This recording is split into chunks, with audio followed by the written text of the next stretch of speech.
Dan daripada Umar bin Al-Khattab radhiyallahu ta'ala anhu bahawasanya ia sembahyang subuh berjamaah. Umar Al-Khattab dia sembahyang subuh berjamaah, maka membaca ia surah Yusuf.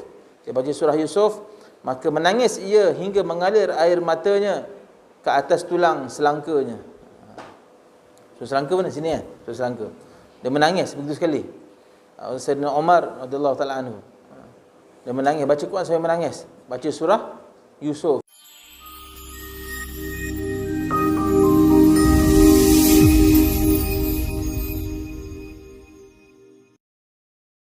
Ini kisah daripada Aisyah radhiyallahu ta'ala anha. Dan mengulangi Ibnu Mas'ud. Ini banyak sahabat-sahabat yang membaca sama sebagaimana Nabi SAW. Dia mengulang-ulang ayat. Antaranya Ibnu Mas'ud bila sampai satu ayat, Rabbi zidni ilma, wahai Tuhanku, tambahkanlah kepadaku ilmu. Dia baca, dia ulang-ulang, Rabbi zidni ilma, Rabbi zidni ilma, Rabbi zidni ilma, Rabbi zidni ilma, Rabbi zidni ilma, Rabbi zidni ilma, Rabbi zidni ilma, Rabbi zidni ilma. Diulang sampai ke pagi. Wahai Tuhanku, tambahkanlah kepadaku ilmu. Dan Sa'id bin Jubair pun sama, dia mengulang ayat. Apa ayat dia ulang? Dia suka ulang ayat apa? Wattaqu yawman turja'una fihi ila Allah. Apa ayat dia? Dan takutlah dan peliharalah diri kamu daripada pada hari yang mana kamu akan kembali kepada Allah SWT. Dia ulang ayat ni. Ayat ni kat mana ni? Kat bawah kan? Bawah belah kanan. Perasan tak? Kan? Wattaqu yawman turja'una fihi ila Allah. Thumma tuwaffa kullu nafsin ma kasabat wa hum la yuzlamun. Diulang ayat ni, diulang. Wattaqu yawman turja'una fihi ila Allah. Wattaqu, tu diulang. Ayat ni pun terkesan ni ayat ni. Dan bertakwalah takutlah kamu kepada Allah, yang mana pada ada satu hari nanti kamu akan kembali kepada Allah SWT. Wattaqu yawman turja'una fihi ila Allah. Diulang sampai ke pagi. Dan juga beliau mengulangi ayat fasawfa ya'lamun idhil aghlalu fi a'naqihim. Sama ayat-ayat lain. Banyak juga di antara para sahabat yang bila mana mereka membaca ayat Al-Quran, dia mengulang-ulang, mentadabbur ayat tersebut. Dia mengambil satu ayat yang mana dia rasa ayat itu terkesan dalam diri dia, dia ambil, dia ulang-ulang. Benda ni kamu boleh buat seorang-seorang. Buat seorang-seorang, baca dalam solat, buat solat hajat dan sebagainya, solat tahajud. Dalam solat tu baca, bila kita baca ayat ni, ketika sedekah, kita ulang ayat tersebut. Ini adalah salah satu cara bagaimana Nabi SAW berinteraksi dengan Al-Quran. Seterusnya kita lihat pada fasal menyatakan hukum menangis ketika membaca Al-Quran. Menangis ketika mana membaca Al-Quran. Boleh tak kita baca Al-Quran kemudian kita menangis? Boleh. Kita tengok. Pada menyatakan hukum menangis ketika membaca Al-Quran. Ketika membaca, boleh tak boleh kita menangis? Sungguhnya telah terdahulu pada dua fasal yang telah lalu keterangan yang membawa kepada menangis ketika membaca Al-Quran. Dan ia adalah sifat orang-orang arifin, orang-orang yang mengenal Allah Subhanahu Wa Taala. Dan juga syiar ataupun tanda-tanda hamba Allah Taala yang soleh.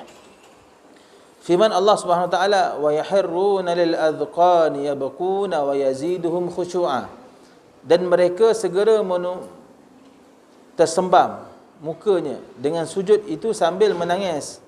Wa yakhirruna lil adqani yabquna wa yaziduhum khushu'a. Dan ia Al-Quran menambah kepada mereka khusyuk. Bila orang baca Al-Quran, dia faham maknanya, dia mentadabbur maknanya sehingga menangis. Menangis. Sampai menangis, lepas menangis apa jadi? Bertambahlah khusyuk dalam diri dia. Siapa pernah menangis ketika mana sedang membaca Al-Quran? Cuba angkat tangan. Tak pernah nangis? Pernah tak pernah? Tak pernah nangis Pernah tak pernah? Nangis sebab kena rotan. Bukan, itu bukan sebab yang kita masukkan dalam kitab ni. Nangis sebab rotan ke, nangis sebab apa? Bukan. Ini menangis sebab apa? Sebab khusyuk dengan ayat tersebut. Sebab khusyuk. Fawaz Pernah menangis tak? Pernah?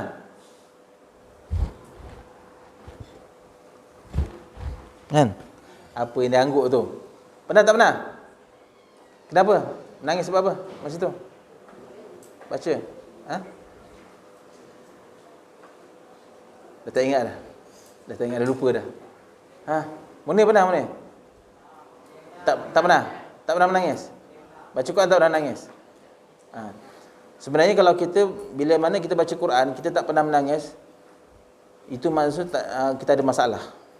Kita ada masalah. Ada masalah dalam bacaan Quran kita. Dalam proses kita mendalami Al-Quran. Kalau kita baca Al-Quran, tak ada pun satu masa yang kita baca tak menangis. Kalau tak menangis, maksudnya kita punya bacaan ada masalah. Bukan bila tak menangis tu betul, tak menangis tu yang ada masalah. Kita kena menangis. Nanti kita tengok sambung pada ayat seterusnya. Dan sesungguhnya telah datang warid padanya beberapa hadis sebagai dalilnya dan asar-asar yang banyak daripada salaf. Banyak hadis-hadis yang menerangkan tentang ataupun dalil yang menerangkan tentang perkara ini. Maka di antara dalil-dalil itu daripada Nabi sallallahu alaihi wasallam. Nabi SAW sebut apa? Iqra'ul Quran.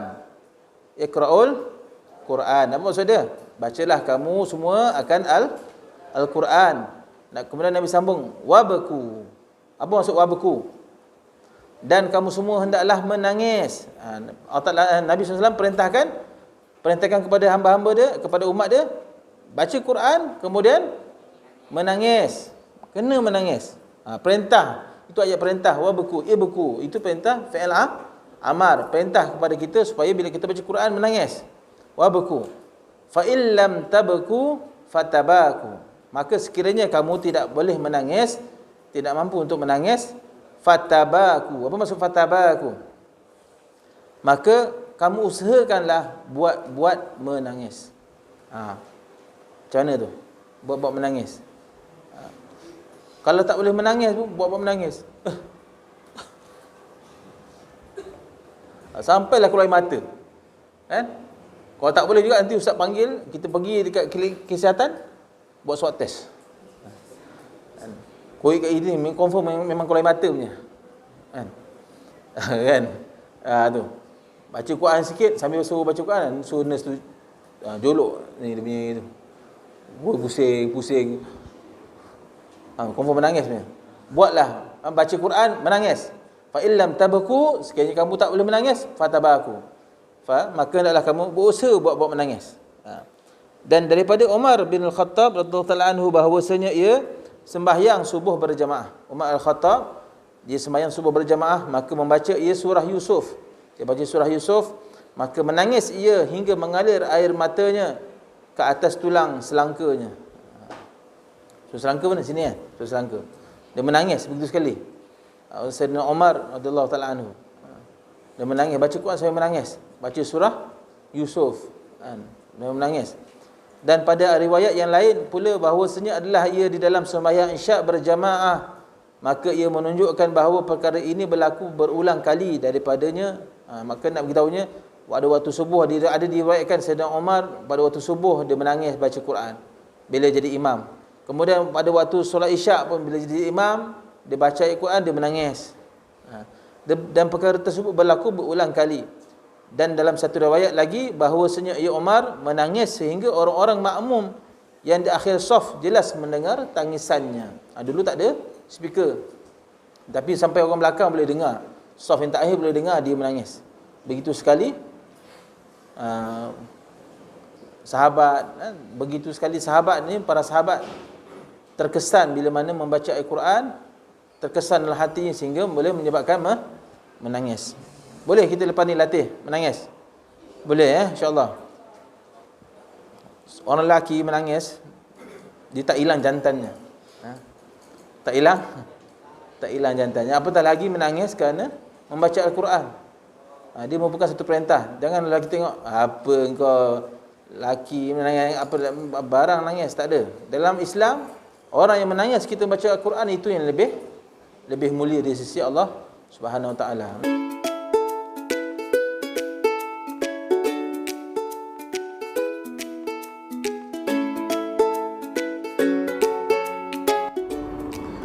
Bismillahirrahmanirrahim. Terima kasih kepada seluruh penyumbang yang menaja minuman Tanwir Koko ini kepada madrasah kami. Mudah-mudahan tuan-tuan dan puan-puan dirahmati oleh Allah SWT. Dan jangan lupa untuk membeli minuman ini dan sama-sama kita sebarkan kebaikannya.